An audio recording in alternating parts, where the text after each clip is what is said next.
You are listening to the global network of podcasters dedicated to the pharmacy profession. Welcome to the Pharmacy Podcast Network.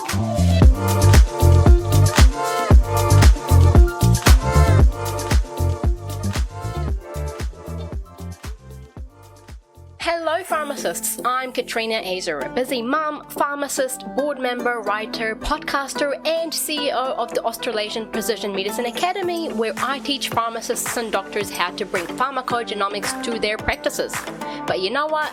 It wasn't that long ago that I lacked the confidence and clarity to focus on growing my pharmacy career.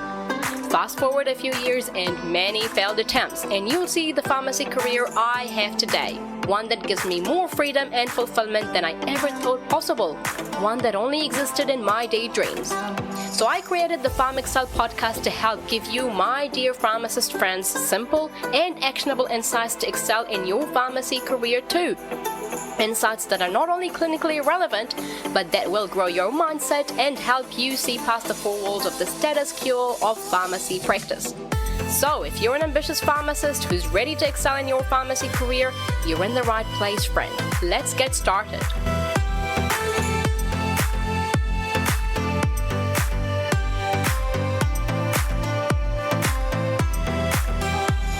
Hello everyone, welcome to another episode of the PharmXcel podcast. I'm really excited to be here today with my guest who I have been trying to get hold of for about a year, but we made it from different parts of the planet. He is in the United States and I am here in New Zealand. But my guest today is Scott Stewart, and I am actually going to hand over to him to introduce himself. Tell us about yourself, Scott.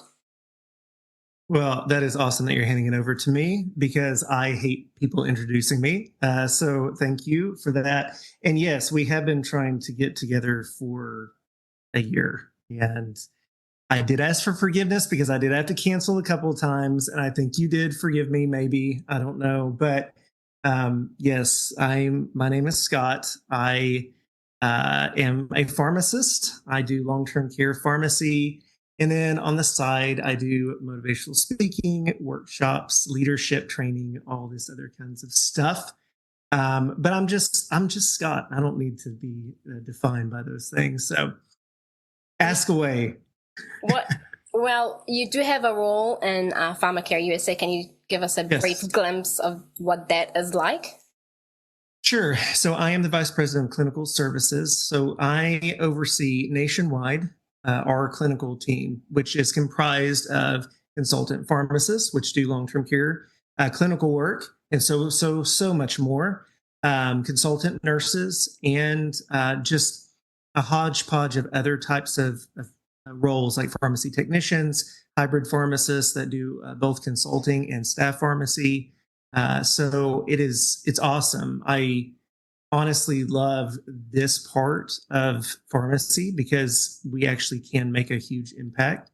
I was doing like an interview the other day and I said to the person, they were like, well, is this really, they asked me after the interview, they go, is this even a real job? And it's, you kind of have to like pinch yourself as a pharmacist because it is a real job.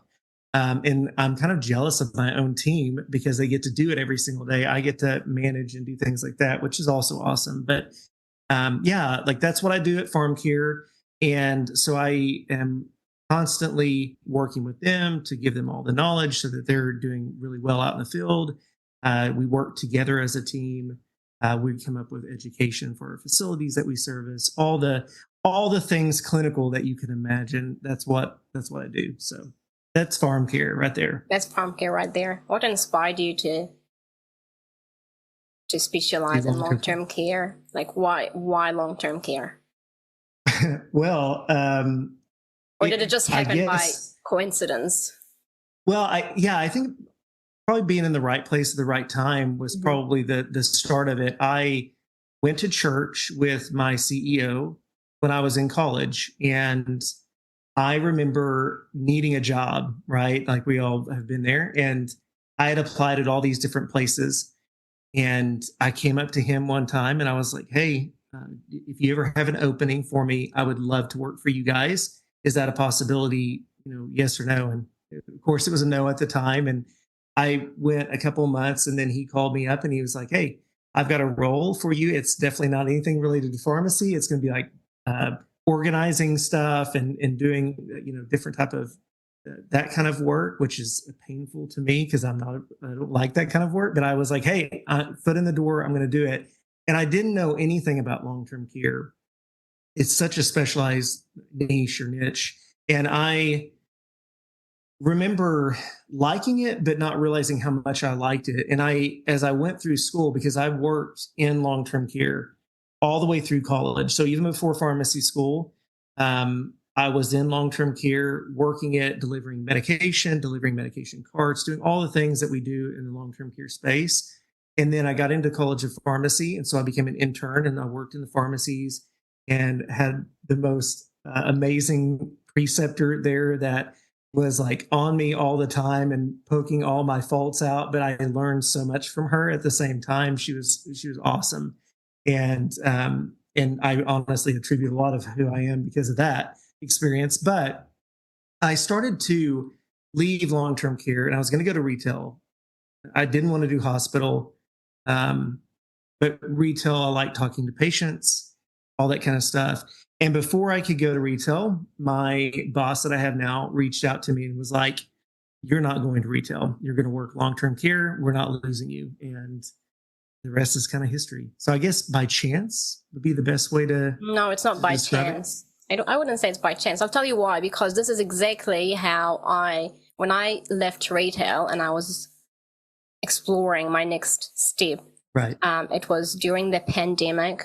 And I remember thinking, hang on, all of these doctors are going out there and they are practicing virtually. Why can pharmacists not practice virtually if I'm not supplying medications? I mean, there are certainly more than enough people out there who would love to know more about their medications, do medications reviews virtually and so on. And there was no other, there were no other pharmacists in New Zealand doing this. And I was like, I thought to myself, well, what if I actually reach out to that, this multi-million-dollar of a CEO company dude? And I'm like, do you want a pharmacist on your team?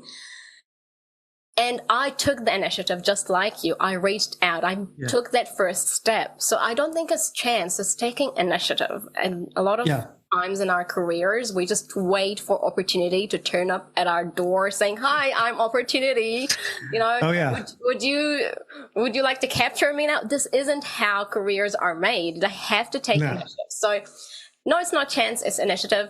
And like you, I reached out to him. Do you want a pharmacist on your team? And he's not even from a health background. He's just someone who invested in creating a virtual platform for doctors. And he's like, what is a pharmacist and what does a pharmacist even do? And so I had to start from the first, ground zero, explaining to him, well, this is what a pharmacist does, and this is how I can contribute to effective medication management. This is how I can help doctors and save them time and money and so on. He's like, oh, brilliant. Come up to Auckland, which is another city in New Zealand, and present to our leadership team. And I was like, oh my God, this is getting serious. Like, he's actually asking me to do that. Anyway, and then, the role built. I started that role, I built my own job description, my hourly rate, everything. It was all, done by me. And that's how I grew in the company for, 2 to 3 years until I left. But back to your point, it's not chance.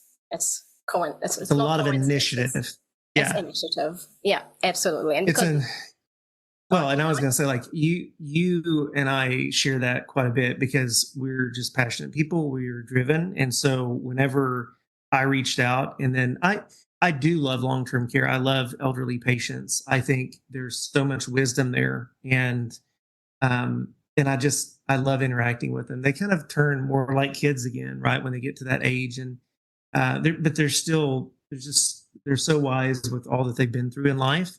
And they tell you their war stories. I always find those really fascinating. So yes, like all the stories, and just like, I don't know, I just love sitting with them, and I think it's such an honor to be able to take care of them right at the end of their lives, and that we as a pharmacist have this kind of role where we can come in and they're on way too many meds. I mean, way too many meds.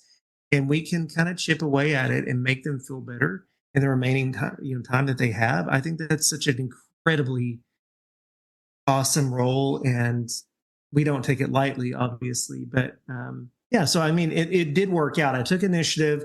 I loved what I did. I obviously was never afraid to kind of like work outside of my box that I was supposed to be in.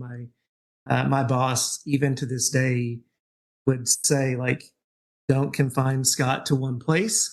Let him do whatever, because he knew, like, me just being able to see something and go after it was the best way for me to work. So I was very fortunate in that way, because that's not always the way that you get in a company. And so, yeah, I mean, that's kind of how it all came about. So, initiative, good word. Yeah.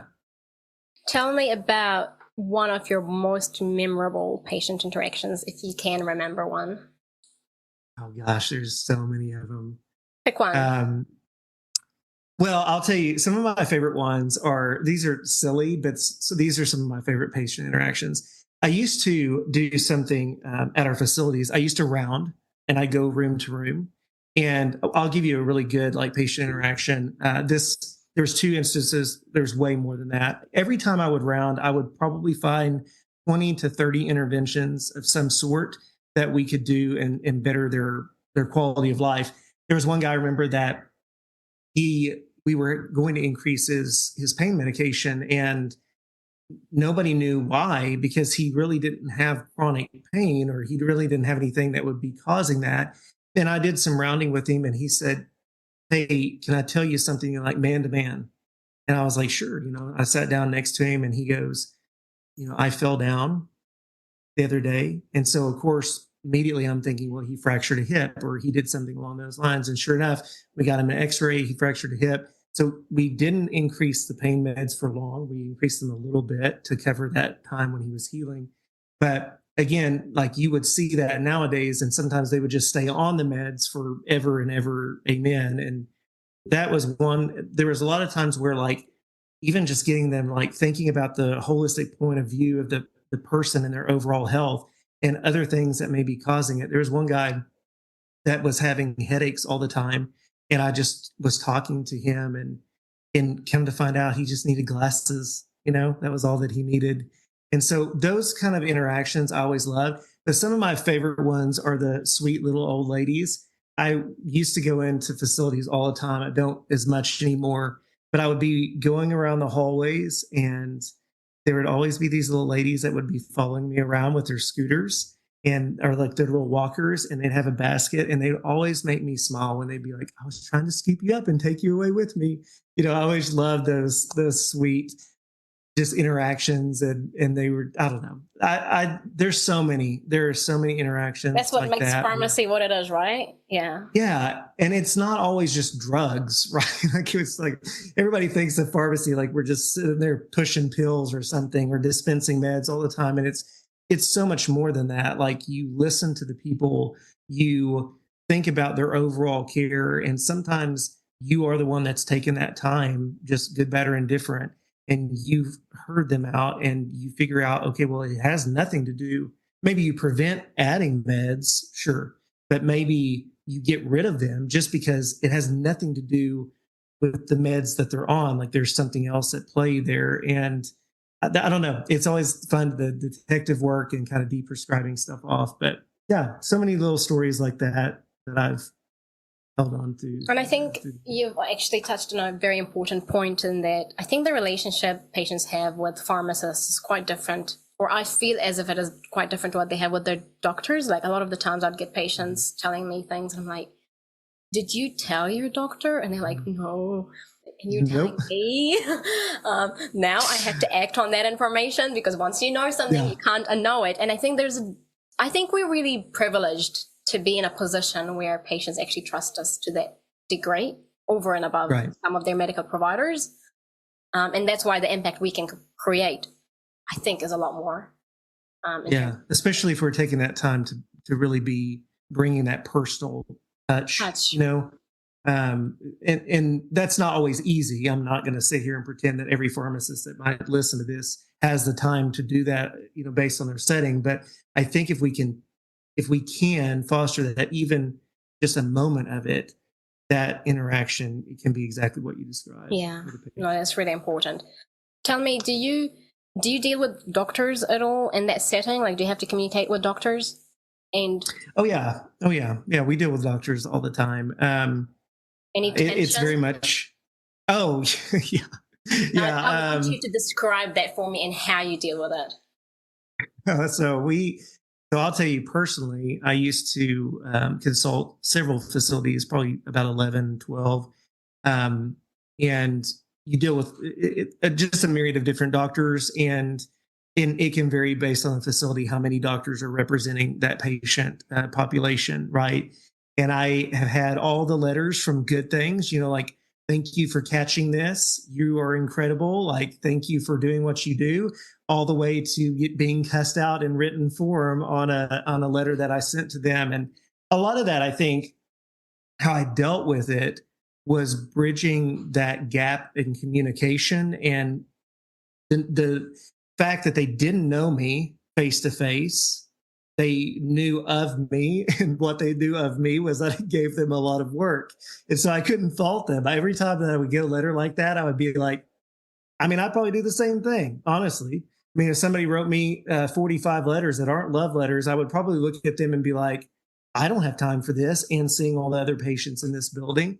So I always remember that in the back of my mind, right? Like, put yourself in that person's shoes, because even though you think that you know them, you don't. And when you think about like what they have to go through, then it helps you take things in perspective and put things in perspective, right? So the other thing I would really try to do is I would try to forge that relationship. So if I knew they were coming on a certain day, I would be there. And boy, was that some like really awkward interactions at times, because some of them did not like me.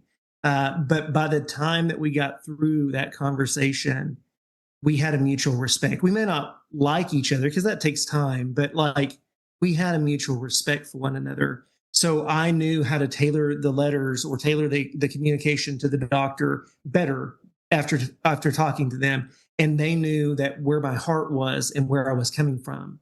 And so yeah, we have so much interaction with doctors, nurse practitioners, physician assistants, and it's the same kind of concept with all of those different disciplines. Is you have to kind of remember what they're going through, remember the load that they have, similar to like when you're talking to nursing staff in the settings that we're in. A lot of times pharmacists are telling a nurse how to pass medications, but we never passed a med in our life. So how in the world do we know what we're talking about? So you have to kind of like put yourself in their shoes and take a breath when you get those kind of negative interactions, because they're going to exist. And I get the calls from my team. I'm like, hey, call me up. Instead of reacting there, call me up and vent to me and say, this is so frustrating. And it is. But I'd rather you do that than react towards that physician or nurse practitioner or physician assistant in a much negative way, to where you've bruised and ruined that relationship. Because relationships are everything, right? Like if you don't like somebody, you're hardly ever going to want to do what they say, right? So yeah, that's how I always dealt with it. And I think it was really effective. I know it was really effective, just from the interactions that we've had, and just taking that time, kind of like with the patients that we just talked about, just putting yourself in their shoes, taking that time to get to know them better. That means a lot. Yeah, and one of the things I found helpful is to, at the beginning of my communications, whether in person or by phone or even in writing, acknowledging the burden I'm going to add to their workload even before I begin making any recommendations. It's like, I know you're busy, and I know this might be the fourth letter you receive from me this week, but hey, like really quickly, this is what I want to tell you. In addition to obviously introducing yourself, if you have the opportunity to. In my setting, it's really hard because I'm always talking to different practitioners with pharmacogenomics and stuff. But acknowledging that is really helpful. Like it adds a human perspective, and it makes them feel seen and heard. It's like, oh yeah, you know how stressful it is. So yeah, these letters I'm sending you, I know are almost pointless, because I have to send. There's a lot of letters that in the setting that we're in are things that we're doing to keep them in compliance. It has nothing really to do a lot of times with what we consider the best thing for their health. And So adding that verbiage in there, like you talked about, where you're saying, hey, listen, I've got to send this. Here you go. It just makes them go, okay, he or she realizes that this is really a burden that I rather not have. So yeah, I think that human touch is so important. Moving on to our next question. What does excellence in pharmacy or in your career look like to you? Excellence. Well, So this is the PharmXcel podcast. So yeah, so excellence. Yes. I think, if you ask anybody, excellence is probably going to be different across the board in terms of what they think. For me, in the long-term care space, excellence is patient care. If the outcomes for those people are benefiting them, then we are doing something right. And we're going to then I'm going to push my team to be the best in that way to get the best outcomes. That's excellence to me. But it's even more than that, right? Like that's you could take the human side out of that and say, oh, well, got great outcomes, but the person, they don't know who we are or anything like that. The other side of that, I think, is that when a consultant pharmacist walks into a building and everyone in that building is like, I'm so happy to see you. The patients, the staff, that's excellence to me too. You are taking and going above and beyond. You're not just doing your job, you're putting yourself out there and you are forming that relationship with people that you probably would have no interaction with outside of that setting, but you're doing it so that you can better that relationship and the help that you will provide there, but also the relationship with the patients, that they know who you are and that you are showing that little bit of care. The other thing that we oftentimes don't talk about in our setting, which I've seen time and time again, and this is sad, but a lot of these elderly patients do not have family that come in, like at all. So when we go into a facility that just, hey, how are you? How are things going? We made that change to your meds. If they are cognizant enough with it enough to be able to answer those kinds of questions, I think that means so much because they don't have those kind of interactions. So to me, it's the personal side and making them feel seen, heard from all sorts of angles, whether that's doctors down to nurses and so on, and all the staff there, but also the patients, and then obviously great outcomes to what we're doing. If we're making all these recommendations, but we're not effectively doing anything, well, then we've got to reevaluate what's going on and figure out how we can go from a different angle or figure that out. So I don't know. That's one, I guess, part of excellence for our setting. In other words, delivering a great customer experience and good service. Yeah. You just told me I need to shorten it down, right? And so here it was.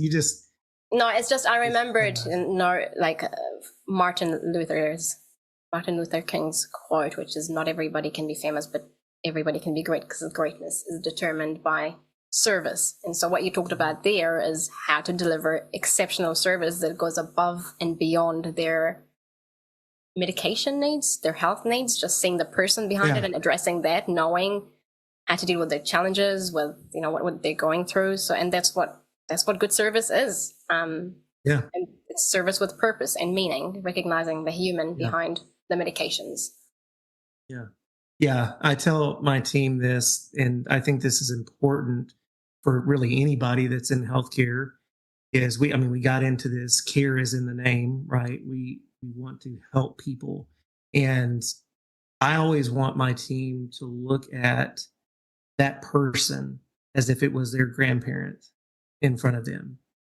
And if you do that, that level of care is going to be present, that, you could look at everybody like a number, but that there's a lot missing from what we were intended to do and how we were intended to help, if that's how we do it, right? No, that's awesome. So on to the next part of the podcast. I know from our chats together that you're a very self-reflective, introspective personality, and I know that you tremendously value spirituality and faith. So I want to take a few moments to enter that realm of how faith shaped your career and your life, because your posts reflect that. You're always posting, quotes from the Bible and so on. So what does spirituality and faith mean to you, and how does faith guide your decision making in your career and personal life? Well, I mean, first and foremost, I am a follower of Christ. That is my biggest thing, first and foremost.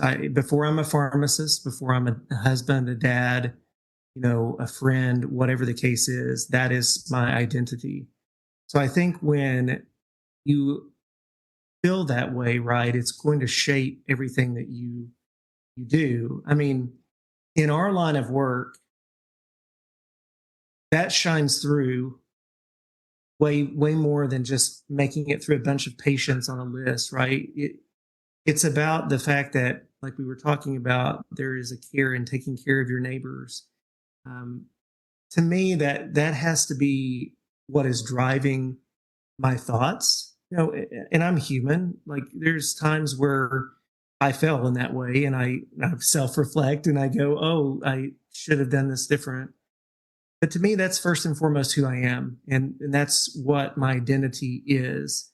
And so, if that's the case, then I'm going to have that being the guide in each of the settings that I find myself in.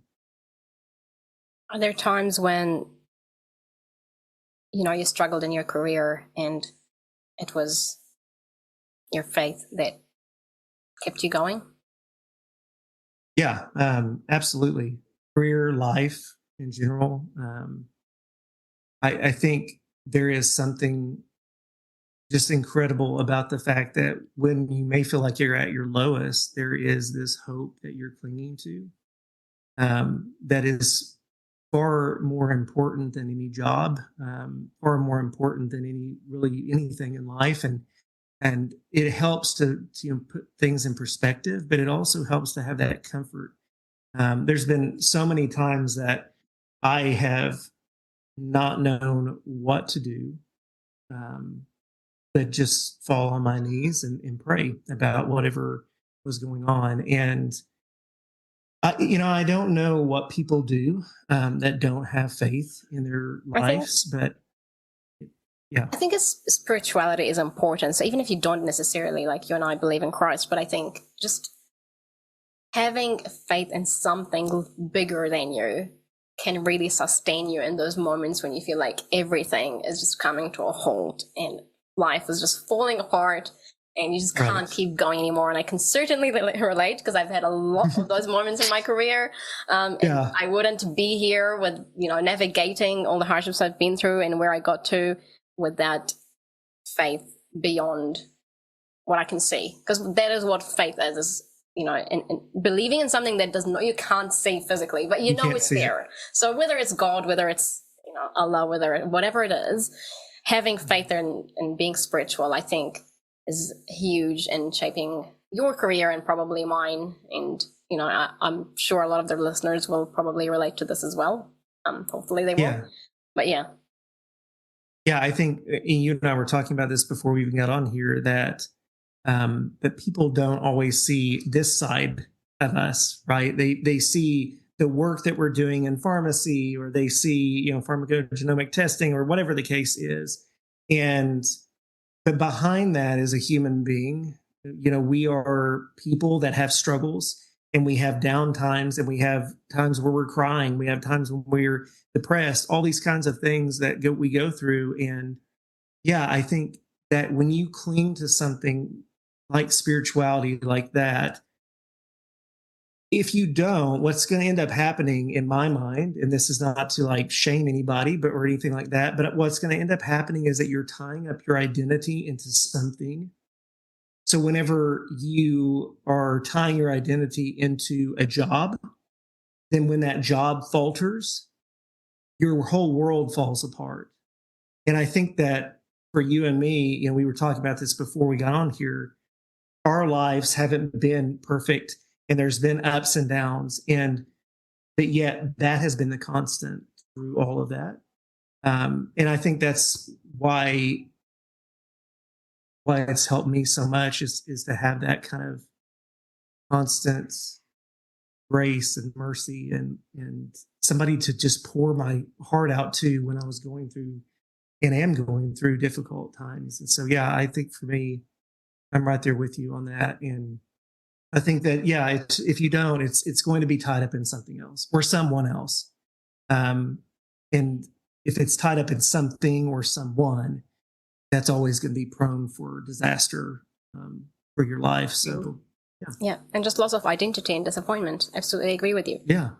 So I know that hiking seems to be a big part of your life, or at some point you told me it was, but can you draw any parallels between hiking and navigating your pharmacy career or exercise in general or whatever sport you do? Well, what do you like about hiking, in other words?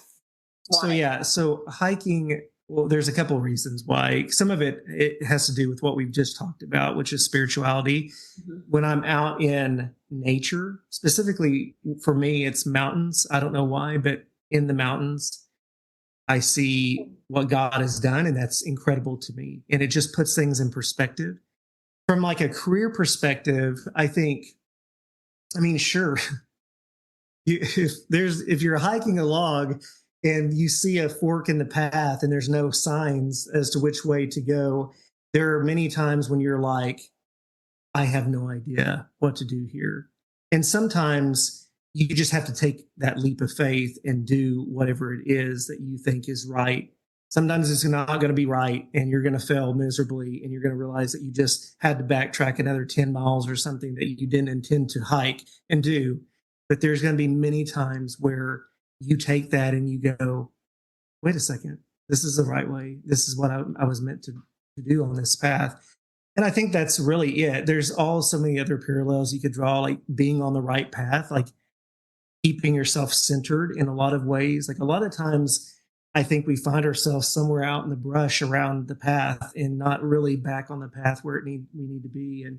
And that could be in the form of distractions. That could be in the form of, not having kind of a unified vision and purpose for your life and what you want to accomplish. And that's going to change, sure. But there's that idea that if you're kind of just out there, you're getting drugged down by all of the things that are keeping you away from that vision.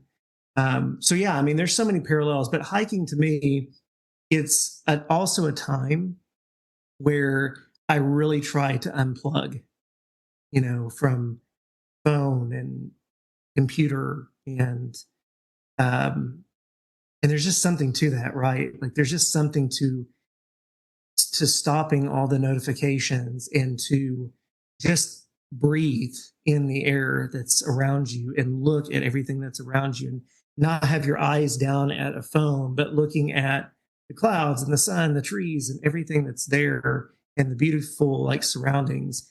I think for me, it's a really good place for me to have a very healthy mind, mental headspace at. And so, yeah, I love doing completely relate because I love hiking too. I'm always doing it. So great reflection there, Scott. Absolutely. I love hiking. I love that you just disconnect that, personally, I get lost hiking a lot of the times and you meet strangers and they're like, oh, you need to take this way, not that way. I'm like, oh, phew, not going to sleep in the mountains for the night. So it's always good like that. But certainly agree with you. Hiking is a time when I just reflect on everything, on my career, on the journey, and it's a bit like, you enjoy the journey of the hike, not necessarily the destination because it will end. And that's kind of like a main parallel that I draw as well, is just like learning to just be present and enjoying just the hike, really. So that's been one thing that I've done throughout my career that's been hugely helpful. Yeah. And you mentioned at the beginning of the podcast that you are a motivational speaker. So what led you to get into motivational speaking? Why motivational speaking and empowerment? I think for me, it's about helping people and helping them kind of navigate through things. You and I were talking about this before we ever started this, that connection to people is really what I'm drawn to. Like I love to get to know people. I love to see what makes them tick. And oftentimes I was that person that when there was a table full of people, I would just sit there for a while before I ever really talked, because I was analyzing every person around me to see what made them who they were. And then I would talk to them about that.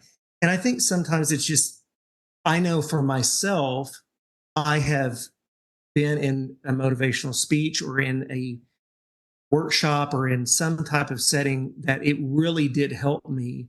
And I went away from that going, wow, that person really spoke to me. And that's what I want to be for someone. I know it's naive of me to think everyone, but for someone in that attendance, for them to be able to walk away and say, he spoke to me, he struggles with what I struggle with.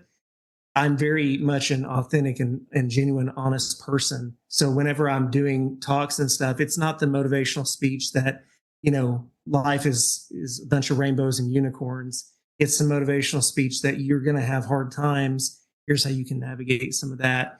Or here's what I've experienced in my own personal life. And maybe you can relate to this. And I think that's what I'm drawn to, is just helping people, figuring out what makes people who they are, listening to them and hearing maybe the struggle that they have within themselves on finding whatever the purpose is that their life they want to have, but they don't know what it is, right? And just kind of sitting with that person and having that conversation with them. So yeah, I mean, that's why I got into it. It was definitely not, pharmacy is what my degree is in, but for me, that was more of like my passion area, I would say. I love that because I'm a big fan of side gigs. And, I have quite a few. I think I've broken the record for like the pharmacist with the most side gigs. But I'm a big believer that you become a better person by fulfilling some sort of creative potential, because we all have a creative potential in us. And if we go back to our conversation about faith and God, I believe that we're created, and he is the creator. He created us in his image and likeness.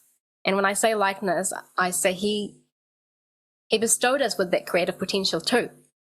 And I think it's when pharmacists or when people in general tap into a career or a job and completely forget that they have this creative potential that they're not tapping into, I think that's when things fall apart slightly, because they're not. Yeah. Think about making a good meal or creating a good painting or a piece of music or whatever. Think about the feeling that you get after you've done that and how satisfied you feel after. And I think that is what creativity is creating something, whether it's a good motivational speech or helping someone overcome the challenges that you've mentioned previously. And I think we're better when we do that. And I love that you're actually tapping into something different beyond your career as a pharmacist and nurturing that and creating something with it, because I think it's going to help you, and it certainly has helped me as well. Yeah, I think, and I fully agree with you. There is this creative side in all of us. And sometimes I feel like most people keep putting all their energy into something that isn't their creative place. And they expect some different result, which is basically the definition of insanity, right? They're pouring all themselves into a job, and they're like, well, I don't understand why I'm not fulfilled. I'm making more money. I've got a higher position, blah, blah, blah, blah, blah. And it's because their passion is not that. Their creativity is not tied up in whatever that is. Like I kind of joke around. My wife always gives me all these projects around the house to do. And I'm always like, oh, do I have to do this? Kind of things. We recently redid our bedroom. She wanted to do some molding on the wall, repaint stuff, all this stuff. Well, I'd never done any of that before. Did a little bit of research, and I like working with my hands, and she knows that, right? So as I'm working and doing the wall and cutting it and making mistakes, right? Like jacking pieces of wood up all the time, and then finally getting it right and putting it up there, I got this feeling that I was just like, I did this, right? Like I was able to use my hands and make this happen. And I think that's what people are oftentimes missing. Like you said, they're pouring all their energy and all their time, and they're hoping and just like yearning for something to come out of it, but it's never going to come because whatever they're doing is not what they're passionate about. And that's fine to an extent, right? Like you have to make a living, and Sometimes you just need to go through the motions and do your job and do it the best that you can. And then you have something on the side that is your passion, sure. But it's even better if you can line the two up, right? And do what you love what you do, and make a bigger impact. I feel like you're so much more effective if you can find what that is. So yeah, you're exactly right. Completely agree. So you're having a particularly challenging day. How do you cope? Give us some insight into Scott's emotions and thoughts, and how do you manage adversity and setbacks or challenges? Well, not always well. So I'll just say That's that exactly what I want to hear, because you know what? None of us manage it the way we would like to. No, I would not say great all the time. There are times where maybe anger gets the better part of me, right? There's a lot of things that you can read about. For me, what works is trying to take a breath, right? Like, you're in the middle of your day, things haven't been going anywhere near like it was supposed to go. Everything's derailed. You haven't even accomplished one. Like, I'm big on writing like 3 things I want to get done that day, just 3. And I very rarely hit all 3, because it's like something always comes up, right? And on those days that happens, the worst thing you can do is not acknowledge that that's the case, right? Like, I acknowledge that I'm not in a good place right now. Like, I need to figure out something different. Sometimes I will just step away for a second, take a couple of deep breaths, then come back. And that just gives me some time to get more clarity of mind, to be able to address that person or address that thing that's happening in a much more healthy mindset. Because I can do it in a lot of unhealthy mindsets, but I do, but I really want to do it in the most healthy and kind and respectful mindset that I can do, especially if it's people. And then sometimes it's meditation. Like, I might take 5 minutes and just stop, turn everything off, create that white space in there. I know a lot of people that do that in their day to day, that they create the white space in their calendars and like literally plan it in their calendar to have that. I'm kind of like you. My mind is always going. So white space is really hard for me because I don't want to stop. I'm just like, what's the next task that I need to do? But sometimes that is what's best to do. Pray, absolutely pray about things. There's been many times that I've just been like, I don't even know what to say or what to do right now. And when you're people managing and leading a team of a lot of people, that weight is definitely something that you feel. And a lot of times your team doesn't notice or know that exists, that you're thinking about, how do I make sure that they stay employed? How do I make sure that their families are, taken care of? All those kinds of things that you wouldn't necessarily think about that your boss or your leader is doing. And so sometimes just praying about it is the best thing to do. And just, God help me figure out what the next best step is in this journey. So those are some of the things. And then obviously finding time for me at some point is very important. You can give yourself into the grave, basically, and that's wonderful. And that's what we are, kind of called to do. But there needs to be some time of recharging. Like, even Jesus went up on the mountaintop, right, and took time with God, and he recharged. We need to stop and be able to give ourselves some time. And that's easier said than done. But when we can do that and we can charge our own batteries back up, then I've found with my own self that I'm much more tolerant. I'm much more understanding. I can approach those problems, those derailments, in a healthy way and not in an unhealthy way. So that's just some of the things that I do. Absolutely. And you can't pour out of an empty cup. Yep.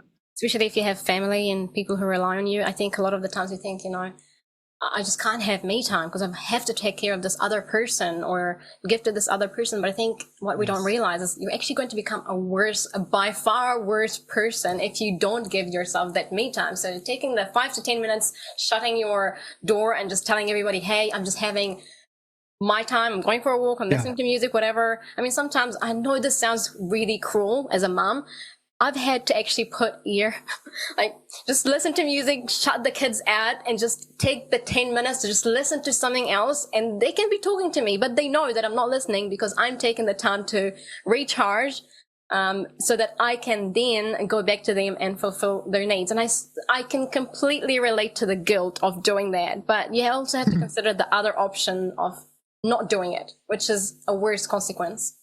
I mean, God gave somebody the ability to create noise canceling headphones. And so Yes. I think that there's a reason that we can tap into Kids. those things. Kids were the main reason.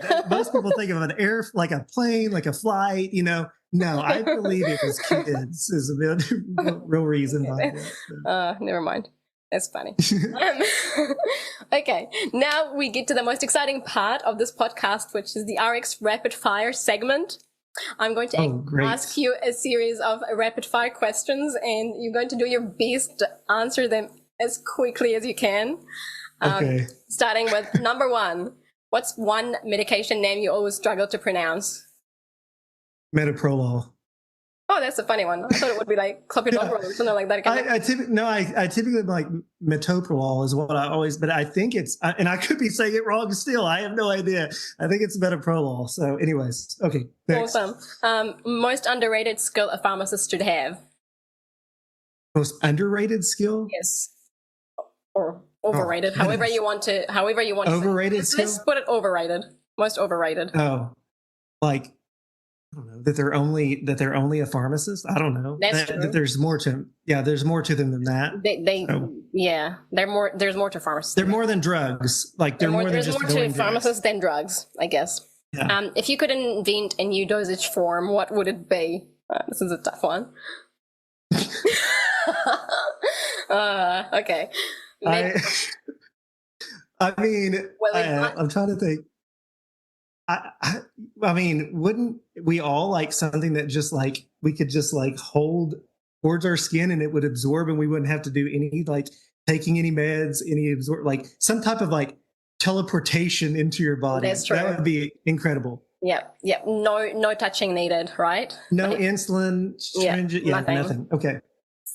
Funniest or weirdest patient question you've ever received? If you can recall one. I don't want to say mine. I mean, I can't say mine. I'm just going to. No, I can't. I'm going to defer on that one to something else because the one that I would say is not appropriate for a podcast. Similar. Yeah. Anyway, I'm sure every single person listening to this has received some form of inappropriate question. Yeah, I'll tell you after the podcast. Anyway, if pharmacy had an Olympic sport, what would it be? Counting by fives. Okay. I mean, nice. On spot. You could do it on the spot. Yeah, big bottle of meds. What's one pharmacy myth that you could debunk forever? I think you kind of answered that, but maybe you have a different one. Yeah. I mean, I've already kind of said that pharmacists are really drugs. Another myth that pharmacists know all the drugs. Like I feel like, do you ever get those questions from family? They're like, well, my kid is like going through this and they need to hit this dose. And they act like you know every dosage amount for every person in creation. Like, no, I don't. And in fact, my wife still makes fun of me because one time I told my, is for my nephew, but I told them, just read the bottle. Typical. No, absolutely. There are a lot of times that I have had to, and I'd much rather go and look up stuff than just make up some answer and look, smart when I really am not. So definitely would rather get it right. If you could give one piece of career advice in 5 words or less to a pharmacist, what would it be? It doesn't have to be 5 words if you can't give it, but.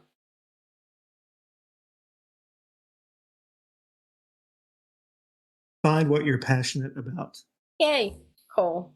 That's true. There you go. It kind of nails back the point that we mentioned at the very end about creativity. Yeah. Not just about pharmacy. Yeah. Find what you're passionate about and find some way of infusing it into your career. Favorite non-clinical part of your job? Oh, people interactions, hands down. One thing that you'd change about pharmacy if you had unlimited power to? getting reimbursed the right.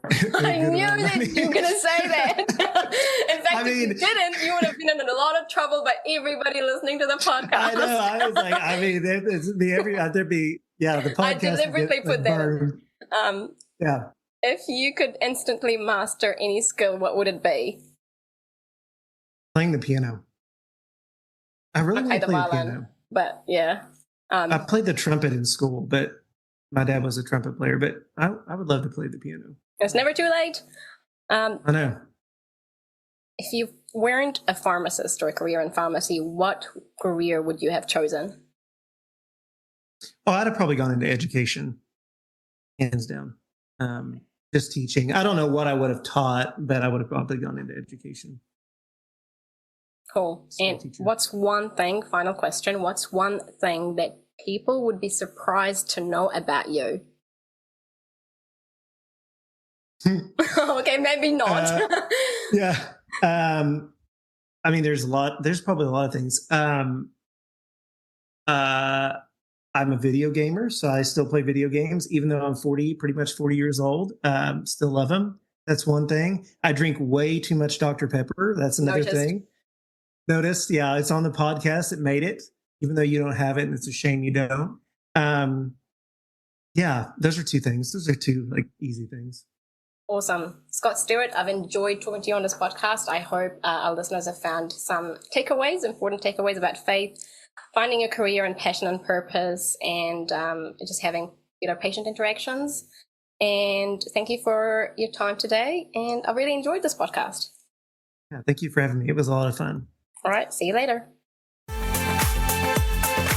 You've been listening to the PharmXcel podcast. If you haven't yet, subscribe, rate, and give us a review of this podcast. Feel free to send us your questions and comments to discuss on the show. And join me next week for another amazing conversation. Thank you for listening.